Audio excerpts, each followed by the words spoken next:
Еще одна дорога, о которой жители чаще всего упоминают в социальных сетях, по данным ЦУРа, это дорога Ухта-Троицко-Печорск.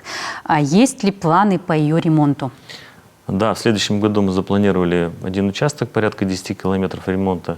Если говорить о дороге, про которую говорит, это Сидю Чимкасаю-Лилеким, это та дорога, которую необходимо реконструировать, то данную дорогу пока мы включили только в программу глобальную, будем так говорить, и на текущий момент времени финансирование, там нужно порядка 2 миллиардов для того, чтобы закончить этот объект. Это достаточно большие деньги, с учетом всего, так сказать, бюджета, который сегодня у нас в дорожном фонде имеется.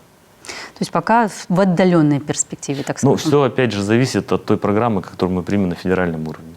Если мы получим дополнительное федеральное финансирование в том объеме, в котором мы запланировали, наверное, все эти планы, которые мы сейчас с вами обсуждаем, они будут более, так сказать, реальной перспективе и в ближайшее время включены в определенные программы.